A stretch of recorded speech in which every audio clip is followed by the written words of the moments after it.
action. Hi, I'm Amanda Barnett, and this is my children's lit project for EDU1010.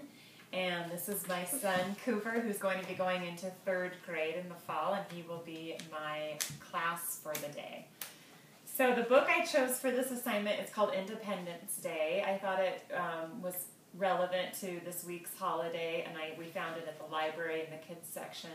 I liked that it has nice big pictures that represent the different symbols for America that the kids can learn, and it gives them a brief synopsis of the history of our country. So first I'll go through this briefly. This also, I think, satisfied the Utah standard for 2 and 3. So first we'll briefly read the Independence Day book. So it starts with, it's the 4th of July. Can you guess whose birthday it is? The 4th of July is the birthday of the United States of America, and we call it Independence Day. And independence means freedom. And in 1776, on July 4th, they made the Declaration of Independence, which states our freedom from England at the time.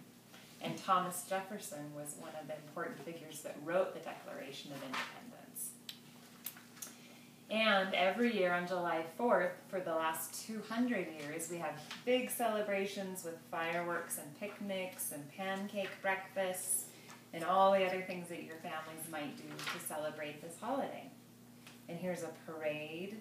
And if you notice in the picture, the kids are wearing those 3-cornered hats. Do you see that?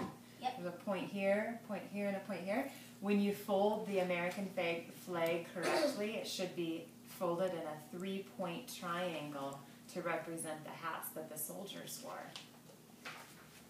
And here's more people having a big picnic, and they're waiting for the big night, which we always end the July 4th with fireworks. And between fireworks and the American flag, the bald eagle, there's a lot of things we use to symbolize our nation's freedom. And so today we're going to talk about different projects that we would do in the classroom to represent symbolism in our everyday life and how that represents freedom. It can represent an emotion or a person or a place. Symbols can represent a lot of different things, which I think are also helpful if there's an ESL student in the classroom. So the first project we're going to do briefly is there's a cutout called the American flag on this particular UEN's lesson plan. And it's just an easy 2-page printout. And Cooper would cut this in half and staple it to form this 4-page book, which we've already done. You can get started on it if you want. Which we've already done one ahead of time.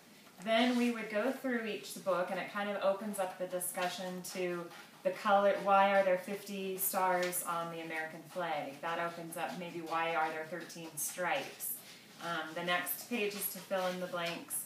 The colors of the American flag are red, white, and blue. And we would talk about why the colors are red, white, and blue and what each color represents. And then it ends with just a cute picture that the kids can take this home and color and discuss with their family. So that's a good take-home project for the day. Then when that's complete, I thought it would be fun just to do their own bookmaking. So we would take just 2 blank pieces of paper and cut them in half by first folding them and then just cutting down the line, which Cooper's done one for me ahead of time. And on the first page, we would write the word America, which you could use your example book or write on the board so they could copy the word for spelling, and their name. And this could be a picture of a flag or the Statue of Liberty, something that they feel symbolizes America. The second page I did fireworks. And again, they can, whatever they use in their mind, their mental images of fireworks from experience, or if they want to use reference from the book, that's a good way to do it. The third page we did was what? Bald eagle. This was Cooper's idea because he first thought of the bald eagle that represents America. And I actually did printouts from Google. There's also good representations of bald eagles in a lot of these 4th of July books. Or if you even want to get a quarter, on the back of a quarter is a good symbol of the bald eagle, which is our nation's bird. And the last page is the parade. And this, again, they can draw from background experience of the parades they might have gone to in the past, or there's great pictures in the book they can use as well. So these are great tools to use for symbolism. I think it gives them a great sense of pride that they've created their own books, and it helps them to copy the words as far as writing and reading, and it gives them that sense of accomplishment, and they go home and read it to their parents. And I think that's about it. Thank you.